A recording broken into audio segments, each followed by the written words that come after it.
War-torn, desolate lands that time seems to have forgotten, where the homeless, sick, and hungry try to survive. But there is hope where there is kindness, and for a group of Singaporeans, sowing the seeds of kindness begins here.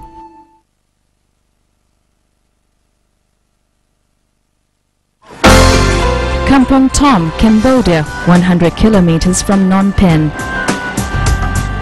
Through flooded rice fields in the wet months of September, when food is most scarce, the team from Operation Hope Foundation, or OHF, is on a mission to deliver 25 kilograms of rice to the rural villages in the provinces of Pursat and Kampong Tom. The directors from OHF supervise the distribution. 1,500 families will eat today and for the next 2 weeks. Their struggle momentarily forgotten as a little bit of magic touches their lives. For the orphans and abandoned children, life offers a bleak future where they have to fend for themselves. Without proper medical care, many are stricken by disease. For some, prostitution is the only way out. Kindness is spread in projects big and small. Giving away rice and clothes provides immediate relief, but OHF has larger plans. That is not the only thing that we are doing. Actually, we have in mind other projects, and they are still in the planning stage. For example, there's a lot of widows with children in the province in Cambodia, and they have to sell their land because of they need to borrow money for medical treatment and so forth. And these landless widows with children, they need a lot of help. And we are actually looking at some kind of an agricultural plan that can help them. Underneath this monk's quarters is a typical school in Barai, about 2 hours from Phnom Penh. Classes are a risky business, especially when it rains and the roofs leak. OHF is rebuilding the school and plans to build bigger schools where children can feel safe and learn in a pleasant environment. That's for 600 students, and it costs us about 40,000 Singapore dollars. Now, if I were to multiply that by 5, that is 200,000 for 3,000 students. If you build a mega school in Singapore for 3,000 students, that is about over $10 million. So you can see with relatively little money, we can do a lot more. And OHF has not wasted time in building their first orphanage. Robert saw the potential in this French-style mansion in Prevang in January 2002 and has committed to buying the property. OHF will need about $300,000 for the project and $5,000 a month to sustain it and the 100 orphans and abandoned children it will house. Built by and to be run by Singaporeans, OHF combines their professional skills in project management, counseling, and training to involve Singaporeans at all levels in realizing the dream of making Singapore the little dot with the big heart. The orphanages that we build are bigger scale. We have a minimum of 100 children. And beside that is also a community center where we have multi-purpose hall where we can conduct health education for the villagers. We have classroom blocks with computers and music rooms, and these will be open not just to our own orphans but to the children in the surrounding community. And also we have dental and medical facilities. So it's not just an orphanage, it's a community outreach facility as well.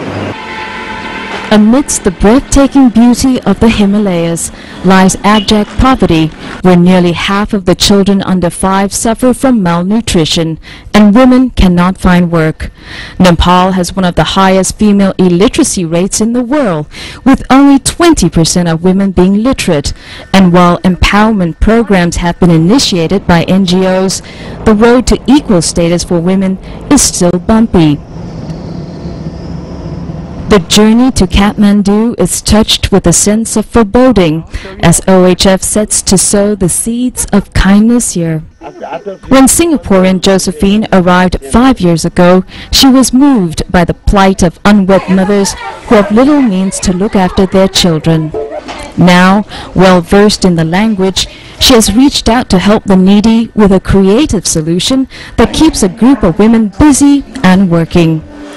Nepal is Josephine's home now, and in the basement kitchen of her house, she has started a cottage industry making soap.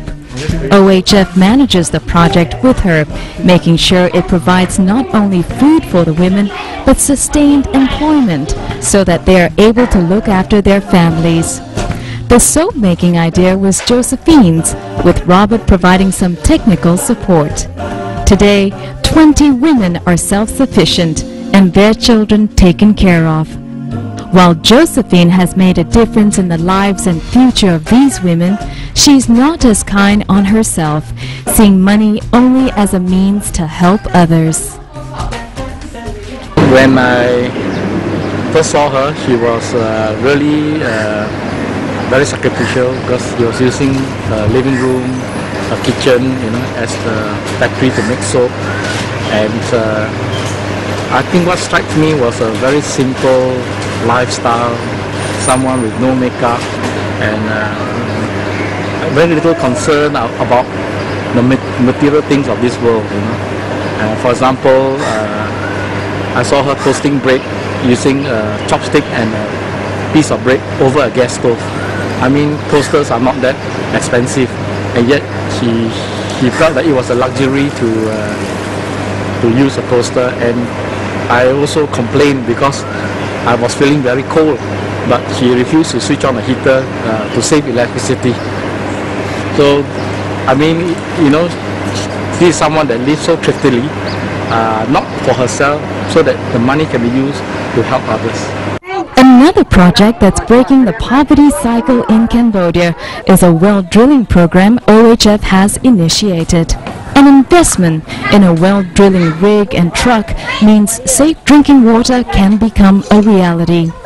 Vegetable and fish farming are also made possible, allowing the rural farmers a viable livelihood. OHF has committed to building at least 4 wells a month. Our dream is to start an orphanage in one country every year. I think with the resources that we have in Singapore, with tremendous financial as well as technical resources, we can do a lot more. If 2 million Singaporeans give $30 a year each, OHF can raise $60 million and run 1,000 orphanages that will make 100,000 children happy.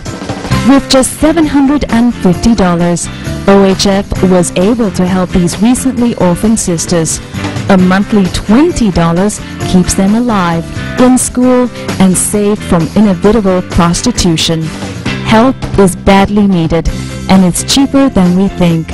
So give hope and sow seeds of kindness now. For more information on Operation Hope Foundation, please check this website.